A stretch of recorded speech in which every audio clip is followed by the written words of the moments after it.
Bon après-midi. Merci de vous être joints à nous. Good afternoon. Thanks everyone for being here. Today, I am joined by my colleagues, Minister Mary Ng, Minister Anita Anand, and virtually from Thunder Bay, Minister Patty Hajdu. Since the onset of the COVID-19 pandemic, we have constantly adapted, as we must, to address this ever-evolving crisis. We recognize the challenges Canadian businesses face today are not the same as those they faced in March. Many have now reopened.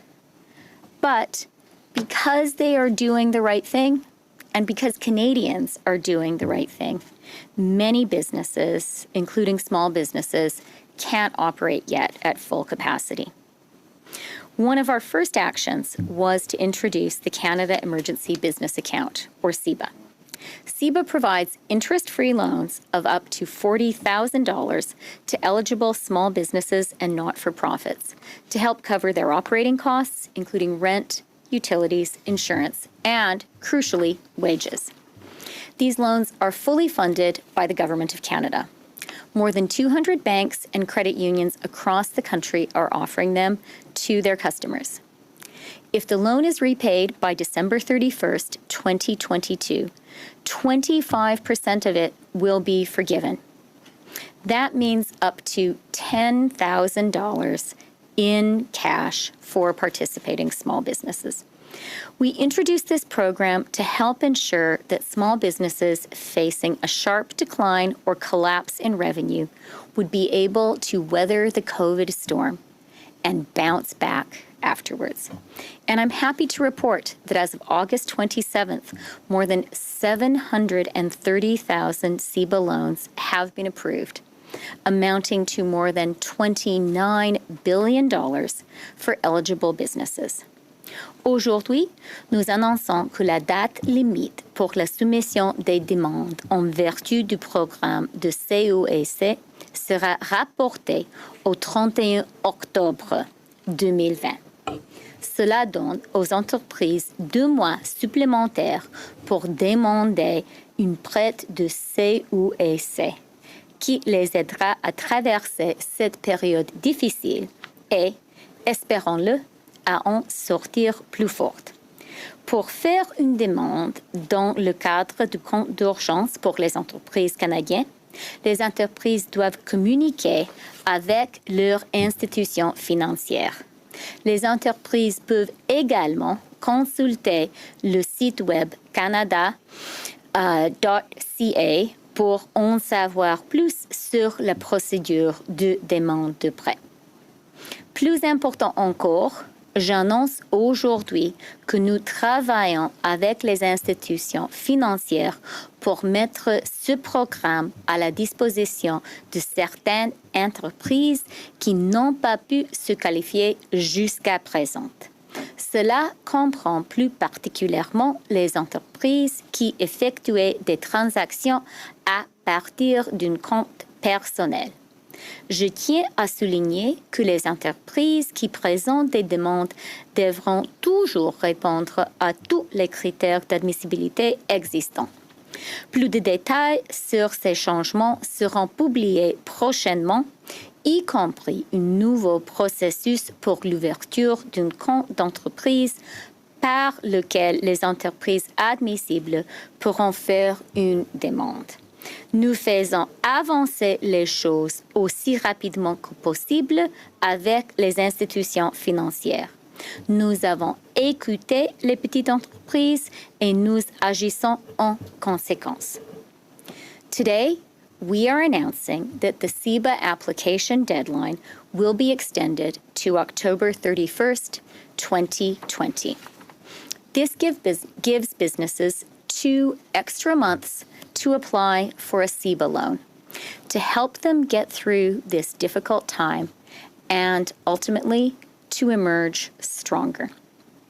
To apply for the Canada Emergency Business Account, CEBA, businesses should contact their main financial institution. Businesses can also visit canada.ca to learn how to apply. Crucially, today, together with my colleagues, I'm announcing that we are working with financial institutions to make this program available to some businesses that have been unable to qualify to date.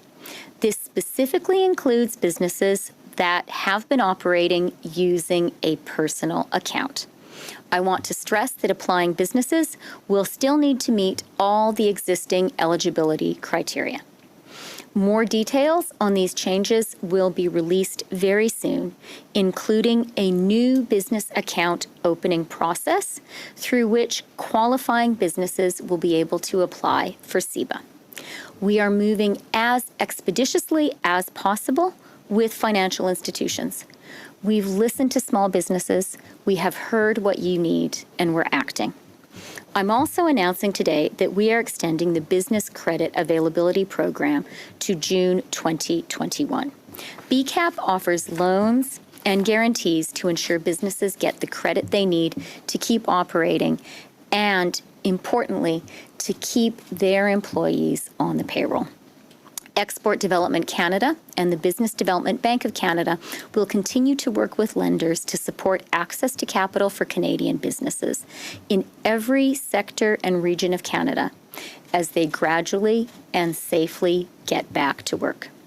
J'annonce également aujourd'hui que nous prolongeons le programme de crédit aux entreprises jusqu'en juin 2021.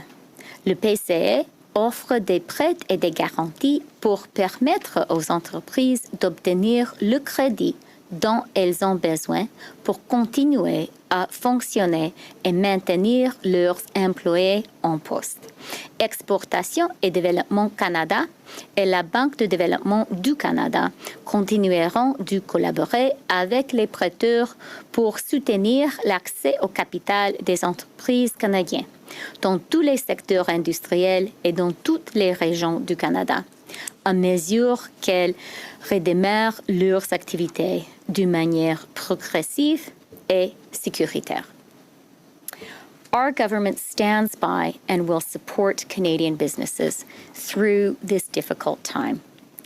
Small business is at the heart of the Canadian economy and of our communities. Your success is critical to the safe and sustainable restart of our economy. And we know that our fight against the coronavirus is not over and that these are very unpredictable times for Canadian businesses as a result. As we move ahead, we must and we will adapt our government programs as needed. We are committed to supporting small businesses and to listening to small businesses to hear exactly what it is you need. We will do whatever it takes to keep Canadians and the businesses on which our jobs, our livelihoods depend, healthy and solvent, so that together we can emerge from this crisis stronger than ever. Okay, now we will also hear from our Minister of Small Business, Export Promotion and International Trade, my colleague, Mary Ng. After that, we're going to hear from the Minister of Public Services and Procurement, Anita Anand, and by video link, our Minister of Health, Patty Hajdu. So Mary, over to you. Thank you so much, Deputy Prime Minister. Good afternoon, everyone. Bonjour tout le monde. As always, I want to begin by speaking directly to our business owners and our entrepreneurs. And I know this has not been an easy time for you, and yet through all of it, you have shown resilience and patience. You've made incredible sacrifices through worry and in the face of the unknown, temporarily closing your doors to keep more Canadians safe and adapting your business models to keep as many employees on the payroll as you possibly can. You've created the tools to help our frontline healthcare workers take care of more patients safely. You've donated meals to the ones who are on the front line. You've shifted your businesses online. You've come up with creative solutions through these uncertain times to meet the needs of your customers. Vous êtes au cœur de nos communautés et le moteur de notre économie. I'm listening to you. We are all listening to you. And we are working hard to create the kinds of supports you need now and those that you're going to need on the road to recovery. From the very beginning of this pandemic, we heard that you needed help with liquidity and with cash flow. And over the last few months, we've brought in a wide range of lending supports, including the $40,000 interest-free CEBA loan that the Deputy Prime Minister and Finance Minister just spoke about. We have seen over 730,000 business owners benefit from this so far, including many sole proprietors and business owners who depend on contractors, but we know that there are more business owners and entrepreneurs who will still need our help. So we've been listening, and we know that this support is going to be crucial for small business owners as we begin to rebuild our economy. That is why today we are extending the support through to the end of October. And then to help our larger businesses with higher operating expenses, on the same road to this recovery, we, of course, created the Business Credit Availability Program, or otherwise known as BCAP. These are loans that go up to $12.5 million, and for mid-market businesses, loans that go up to $60 million. And today, as you heard from the Deputy Prime Minister, we're announcing that these loans, which also are available through your financial institutions, are being extended through to the end of June of 2021. And for small business owners and entrepreneurs who are operating out of their personal bank accounts as opposed to business accounts, we're working closely with the over 200 financial institutions from across the country to make sure that you get the support, and we'll give you those details in the coming days. Nous avons parcouru un long chemin et nous avons de quoi être fiers en tant que pays, en tant qu'équipe, Canada. But for Canada to truly lead in the post-COVID world, we will continue to support you, our business owners across the country, as we rebuild. This is going to be crucial. This has not been easy, I know that, and the road to recovery is going to take just as much grit and resilience from all of us, and certainly from our small businesses whom I've had the pleasure of speaking with, working with from coast to coast to coast. And as we continue to rebuild and to recover, I want you to know that we're going to continue to listen, and we will continue to work with you. We will continue to take the bold action that is needed to support you on this road to recovery every step of the way. As we've been saying all along, we are going to continue to have your back. Merci beaucoup. Okay, thank you very much, Mary. And now we will hear from our Minister of Procurement, Anita Nant. Anita, please. Thank you so much, Chrystia. Alors que la fête du travail approche et que les parents, les enseignants, le personnel du secteur de l'éducation vivent un retour à l'école sans précédent, nous réalisons à quel point le COVID-19 a affecté nos vies. J'apprécie sincèrement les efforts déployés par les travailleurs de première ligne dans les domaines de la santé et des services essentiels. C'est inspirant de voir autant de Canadiennes et de Canadiens faire leur part en travaillant ensemble dans la lutte contre la COVID-19. Today, I'd like to discuss our vaccine strategy and vaccine procurement. Acting on the advice of the government's COVID-19 Vaccine Task Force and Health Canada officials, we continue to persevere to ensure that Canadians will be well placed as soon as a safe and effective vaccine becomes available. Our strategy is to secure agreements with numerous developers of vaccine candidates so that Canadians are well positioned as clinical trials advance among these developers. Diversification in our vaccine contracts and in our supply is crucial. It is important to take a moment to highlight the complexity of the environment in which this vaccine procurement is occurring. Concluding these contracts is not simply a matter of distributing a standard form contract and having vaccine suppliers simply agree to our preferred terms. The environment is intense. The demand is high, and each negotiation is unique. We must take into account the science as well as the doses price, manufacturing, and finishing parameters of each vaccine. What this means is that we are announcing the agreements and the details of these agreements separately. We have been and continue to act aggressively with tenacity and determination in order to be able to make announcements about our vaccine procurements. Our efforts are producing results. We are investing in a diverse portfolio of vaccines to ensure that as the science progresses, Canadians have access to a safe, effective, and proven vaccine. Recently, I announced the Government of Canada's agreements with Moderna and Pfizer to acquire their respective vaccine candidates. Specifically, the agreement with Moderna gives Canada access to up to 56 million doses of the vaccine.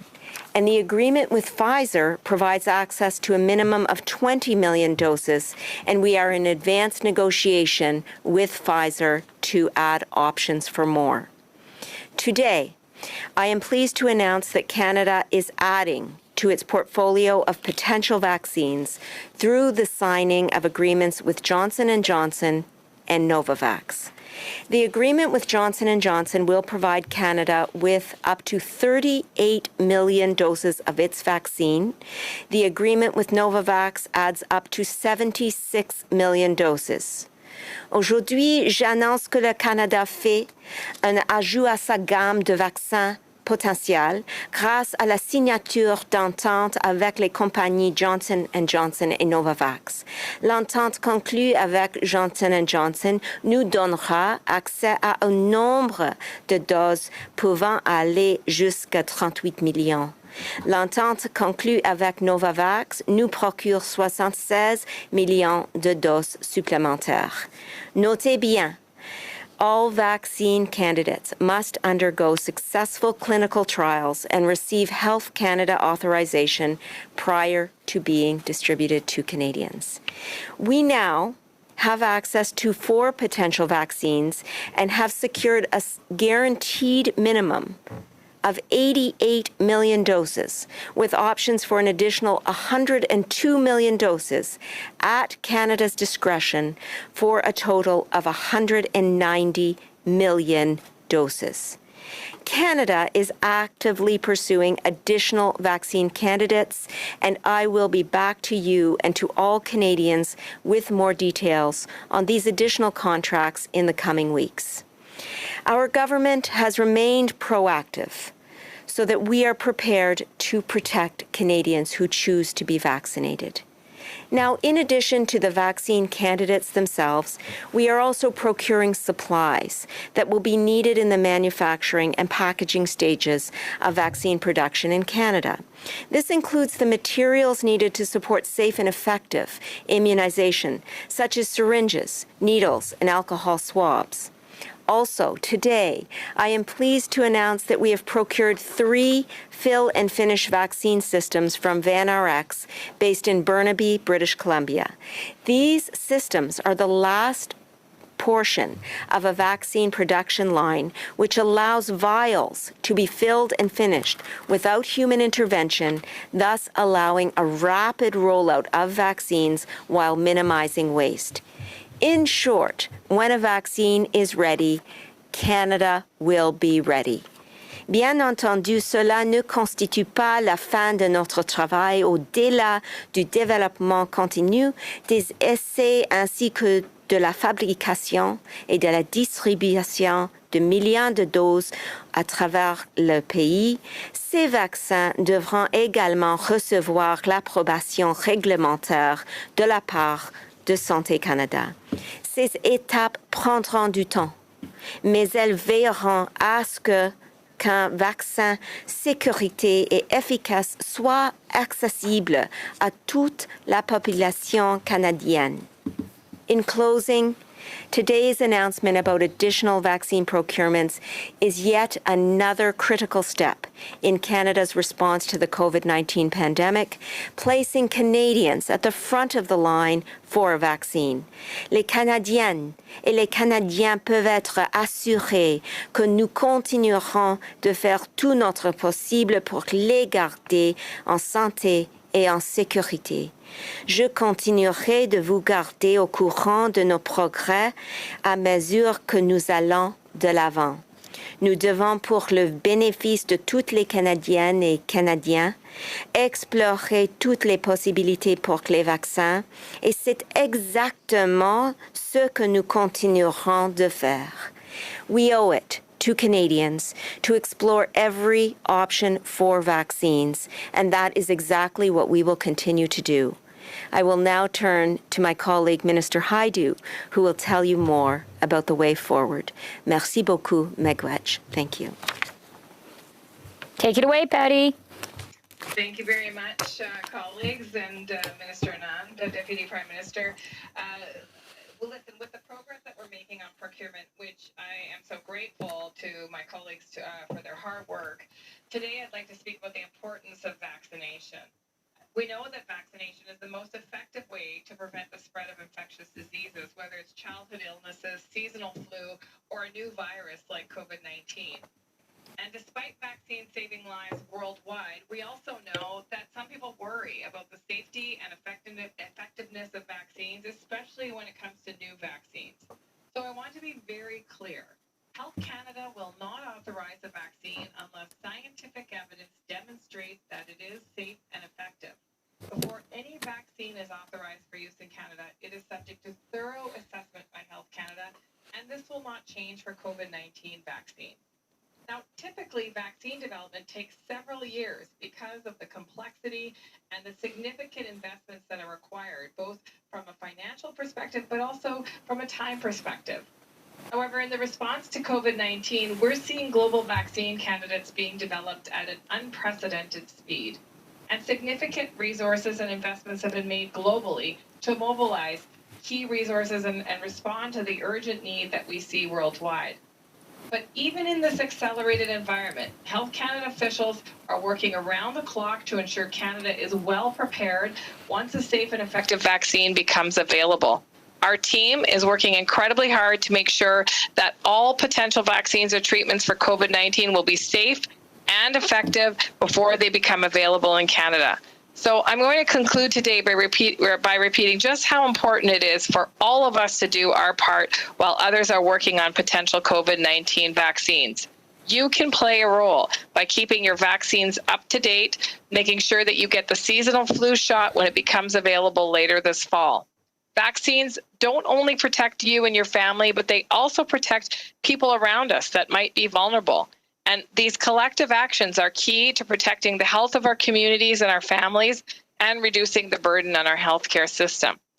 If you have questions about vaccines, I encourage you to seek out reliable and trusted information from reputable sources, including your family doctors, local public health units, or by visiting Health Canada's website. We will always be there to ensure you have the information you need to keep your family and your community safe. Thank you. Okay, thank you very much, Patty. Et nous sommes maintenant prêts à répondre à vos questions. Thank you. Merci. Please press star 1 at this time if you have a question. S'il vous plaît, appuyez sur étoile 1 maintenant pour poser une question. Please limit yourself to one question and one follow-up. Veuillez s'il vous plaît vous limiter à une question et à une sous-question. There will be a brief pause for the participants to register for questions. Il y aura un délai vous permettant de vous enregistrer dans la file d'attente pour la période de questions. Thank you for your patience. Merci de patienter. Our first question is from Mia Rapson from the Canadian Press. Please go ahead. La parole est à vous. Hi, my first question is for Minister Freeland. The announcement today of the extension of CEBA, or the application through CEBA, it sounds like small businesses are happy to hear that, but they are anxious to know if there's going to be any changes made to the rent relief program, if it will be extended or if it will be expanded in any way. I'm wondering if you could speak to that at all. Okay, I'll make a few comments, and then I think Mary might have a few things to say also. We are very aware that rent is an important fixed cost facing Canadian businesses, Canadian small businesses. Rent in general and the CERCRA program in particular is something that I have been discussing very intensively with provincial finance ministers over the past few days. And we're really aware, as Mary and I said in our comments, that there are a lot of small businesses across the country that are doing the right thing, and a lot of Canadians who are doing the right thing. And what that means is there are a lot of small businesses who simply can't operate at 100% capacity right now, but many of their costs are still at 100%. We know that poses a real challenge. We are committed to finding ways to support them, to finding ways for them to have a bridge to the time when we have definitively vanquished the coronavirus. And we're working very, very hard and very urgently on that. Mary, do you want to add anything? Yes, thank you so much, Chrystia. And to those businesses out there who need this support, I want to assure you that we have been listening to you, and we're working diligently and hard to get the support to you that you need. And I know that today is the end of the month, and I know that there are many businesses out there who are anxiously awaiting for a response from us. And I just want to assure you, we're absolutely working on that. And as Chrystia said, nothing is more important than to help you bridge through this very difficult period.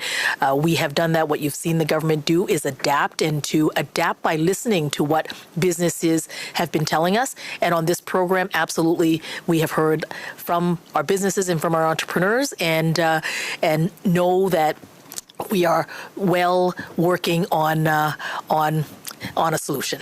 Yeah, and I would just like to add, speaking directly to landlords, we would also really like you to see you step up and play your part. The whole Canadian economy, the whole economic ecosystem is going to do better if we can all work together, landlords, provinces, the federal government, to keep our small businesses going.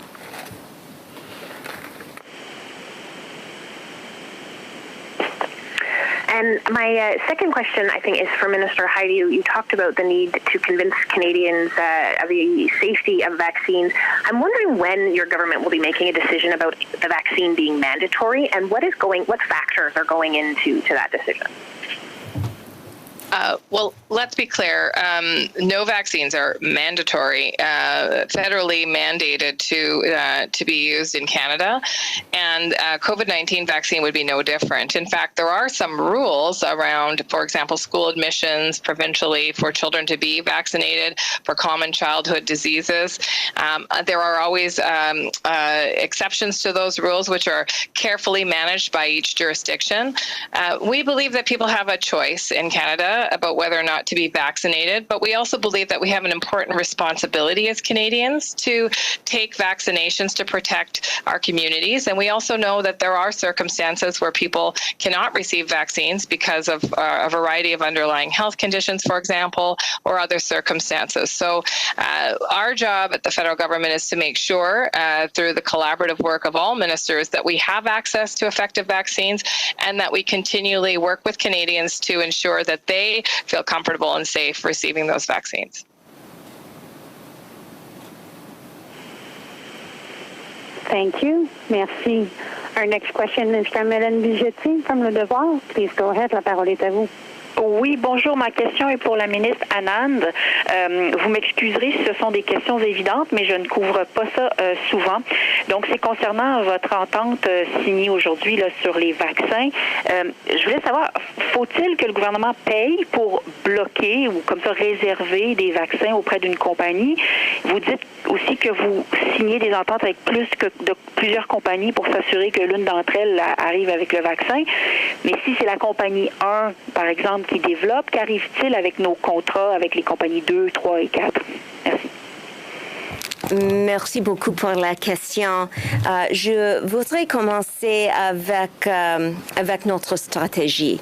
Notre stratégie est d'avoir plusieurs contrats avec plusieurs fournisseurs pour assurer les Canadiens que quand un vaccin va être développé, nous avons l'accès de ce vaccin. Donc, dans les contrats, nous avons un base nombre de doses et ensuite aussi des options dans tous les contrats pour acheter des autres doses. Parce que maintenant, nous ne savons pas quel vaccin va être réussir. Donc, c'est important d'avoir plusieurs options pour les Canadiens et Canadiennes. Oui, vous n'avez pas vraiment répondu à ma question. Je vous demandais s'il faut payer pour bloquer ces vaccins et qu'est-ce qui arrive avec les contrats avec les compagnies qui n'auront pas été choisies. Là, c'était ça ma question. Non, il y a des détails que j'ai déjà donnés à vous aujourd'hui, mais nous sommes en négociation avec des autres fournisseurs aujourd'hui et dans les semaines prochaines. Donc, ce n'est pas prudent pour moi de expliquer tous les détails aujourd'hui, mais la prochaine fois que je vais vous parler, j'espère que je peux vous donner ces détails aussi.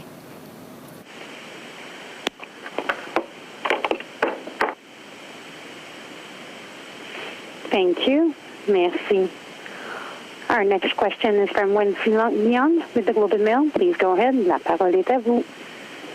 Oh, hi there. I was wondering if you might be able to clarify, with the agreements with the for candidate vaccine suppliers, what role would Canada have in the production of the vaccines from these suppliers? Thank you so much. It's a very good question.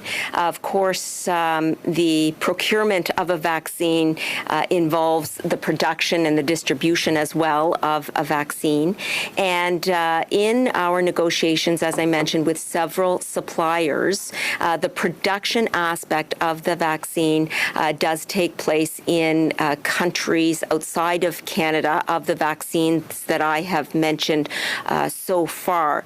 However, you will note that today the Prime Minister and Minister Baines announced that we will be funding additional money with the National Research Council in Montreal, and we will invest $100 million over 2 years to build the new facility there.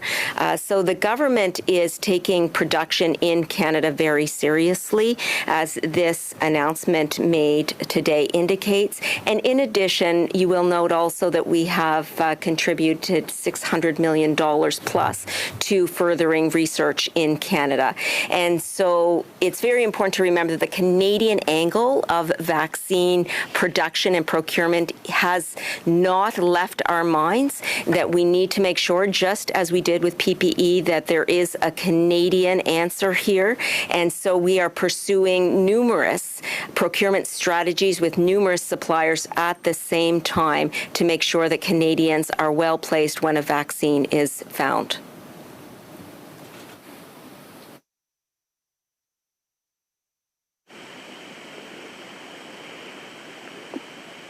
Thank you. Merci. Our next question is from Geneviève Norman with Radio-Canada. Please go ahead. La parole est à vous. Yes, thanks for taking my question. And it's going to be on a very different topic. My question is for Minister Ng. And the topic is the lobster industry in Atlantic Canada, because the U.S. administration has launched a trade investigation to assess the impact of Canada's lobster exports on the U.S. industry. So I was wondering how concerned is the government of Canada into this new investigation that has just been launched? Thank you for that question. And we, of course, are aware of the investigation, and we will keep a close eye monitoring the developments. I can assure the lobster industry we will be doing that. But it was just a couple of short weeks ago on my virtual tour to Atlantic Canada that I had an opportunity to meet with the lobster industry. And in our conversation, we talked about a range of issues, one of which is the access to the market in CETA that the lobster industry, but frankly, all Canadians have greater access to about 500 million new customers through the CETA. And it's great that I get to sit here next to the Deputy Prime Minister and the Finance Minister, who had a little something to do with that agreement. But suffice it to say that we will always defend our Canadian industries, our businesses, and certainly the lobster industry can count on our government to keep working for you. Thank you. Thank you. Merci. Our next question is from Mike Lécouteur with the Global National News. Please go ahead. La parole est à vous. Hi, my first question is for Minister Anand. I just wanted to know, you mentioned how difficult it is in these negotiations. We also learned that we lost out on the Cancino deal. What can you say to Canadians, though, to reassure them that we won't be at the back of the line for a vaccine, seeing as how a number of other countries have already announced these types of agreements, and the agreement that was announced today, one of them anyways, is of a stage 2 vaccine, where others are already, much further ahead at stage 3. Question. I want to begin by indicating that the 4 vaccine procurement contracts that we have announced to date are significant in that they ensure that Canada is going to have access to millions of doses of vaccines when they are developed. Of course, as you suggest, each vaccine company is undergoing its own stages of clinical trials, and that reiterates the importance of our strategy, which is to ensure that we have multiple contracts in place with multiple suppliers, because at this stage, no one knows which vaccine is going to be successful. Therefore, we need to have many options on the table for Canadians. And I will assure you that we are not on a frolic of our own in this decision-making, that our procurements are following the advice of the Vaccine Task Force, as well as Health Canada and our Minister of Health, and we will continue to procure vaccines from multiple suppliers so that if there are vaccine developers who are unsuccessful with their candidate, we have other options available for Canadians. And in addition, we have options in those contracts to procure even more vaccine doses for Canadians should that need arise. And just as a follow-up, I'd like to ask Minister Hajdu, your government has had a hard enough time trying to convince people to wear a mask. How are you going to convince people to take a vaccine? Well, thanks for the question. As a matter of fact, we have actually the majority of Canadians understand the value of vaccines. And, we don't see the same kind of vaccine hesitancy that we see in other countries around the world. And so we're starting from a base of Canadians that, in fact, understand the value of vaccination, understand the importance of protecting themselves, their families, their children, and their communities. Of course, Canadians will have questions about new vaccines, especially in the context of COVID-19. And I think it's very important that we continue to communicate with Canadians like we are today, every step of the way in terms of vaccine production, procurement, Canadian production of vaccines, the research that's going along with it, and ensuring that we have an ongoing and robust communications approach with Canadians so that they can get all of their critical questions answered. This is a very important question because, in fact, it speaks to some of the misinformation that's purposely disseminated online and through social media to frighten people about vaccines. And that's why it's so important that Canadians use credible sources when they're looking for information about this vaccine and any other. And we'll continue to do that hard work of communicating with Canadians in a variety of different ways so that they have access to credible information that can protect themselves and their families.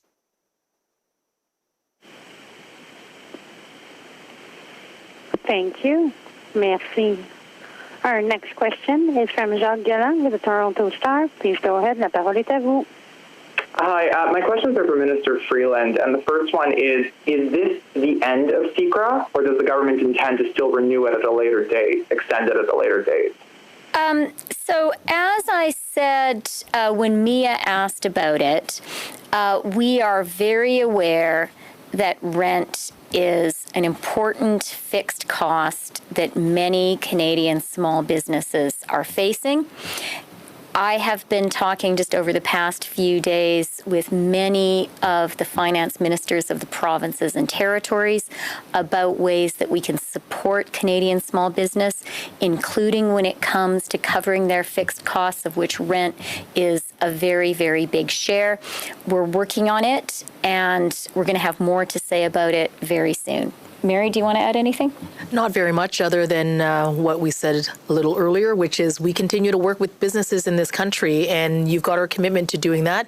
The fixed costs, like rent, is really important, and we want to be sure that we help businesses continue to manage on this road to recovery with the supports that they need so that we can get to the other side of this recovery. And my other question is following up on something you said earlier, Minister Freeland, about you'd like to see landlords step up and play their part. Was the government finding that not many landlords were applying for CERCRA in the first place? I said what I meant, which is I think right now we need a real team effort of the whole country to keep on fighting coronavirus and to keep our economy going as we fight coronavirus. And that means we need everyone to do their part. We need the federal government to do our part. We need provinces, territories, municipalities to do their part. We need banks to do their part. We need landlords to do their part. We need consumers and Canadians to do their part.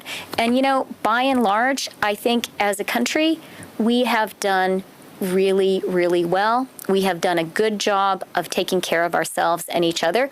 We have to keep on doing that.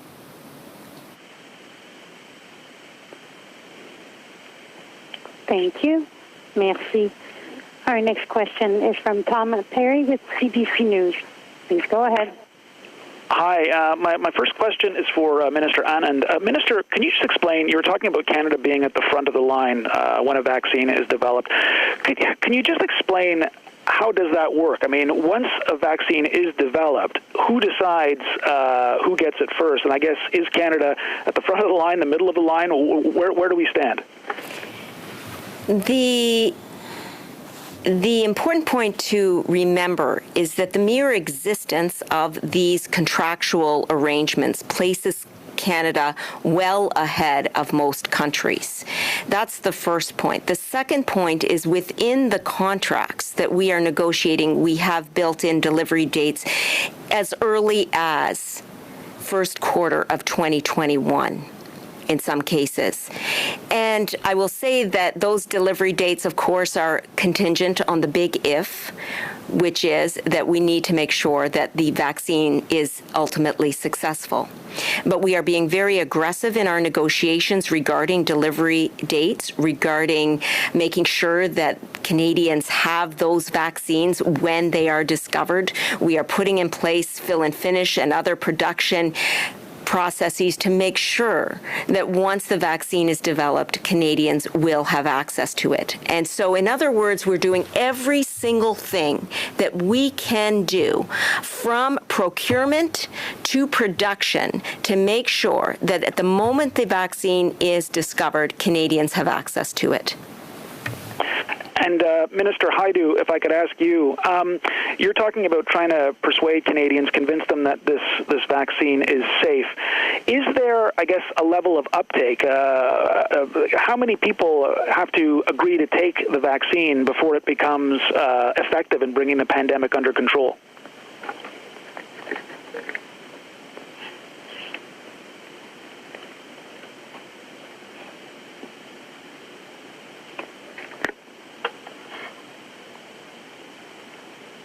I'm not hearing anything. Yeah, I know. I think Patty needs to unmute herself.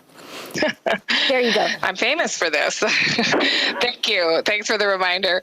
I got so excited about the question, in fact, that I just started talking. But it's a really important question because it speaks to the notion of herd immunity, which obviously most people use and have heard about.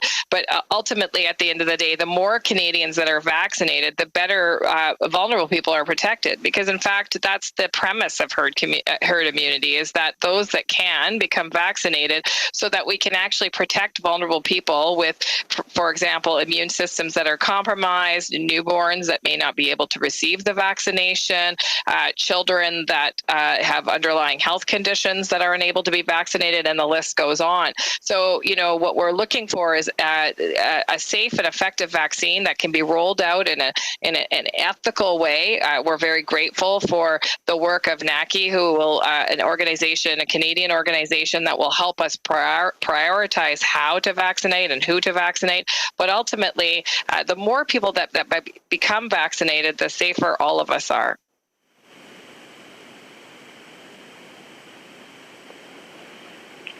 Thank you. Merci.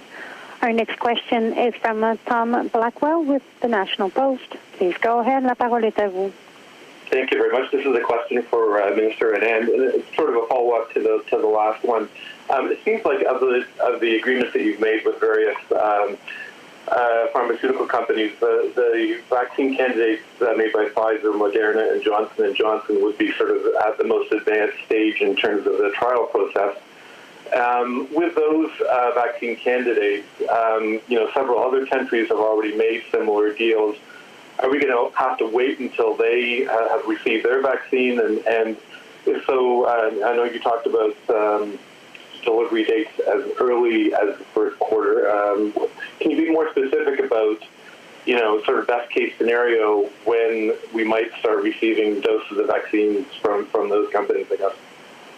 So I think what you would really like is for me to have a crystal ball so that I can tell you which vaccine is going to be successful and which timeline we would be able to proceed on. But of course, what we are doing as a strategic option for Canada is to make sure that as soon as a vaccine is developed, we are at the front of the line for Canada. And the fact that there have been other agreements previously negotiated in other countries does not mean that the delivery dates in our contracts are negated. In fact, it's quite the opposite. We've been very aggressive about delivery dates in our contracts. We've been very aggressive about the need to get these vaccines to Canada when they are discovered. And we will continue to work with our suppliers with whom we have a very strong relationship to make sure that delivery occurs when a vaccine is developed. So one company that you have not yet made an agreement with is AstraZeneca, which is working with the Oxford University vaccine, which many experts consider to be sort of the most promising and certainly most advanced at this point. I understand you are in talks with AstraZeneca. Can you give any sense as to where that stands? And again, I mean, AstraZeneca is saying that they hope, if the vaccine passes phase 3 trials and gets approved, that they hope to be able to start, delivering vaccine as early as the end of this year. Where does Canada stand with that vaccine candidate, and how soon might we have access to that? Okay, well, thank you so much for that specific question.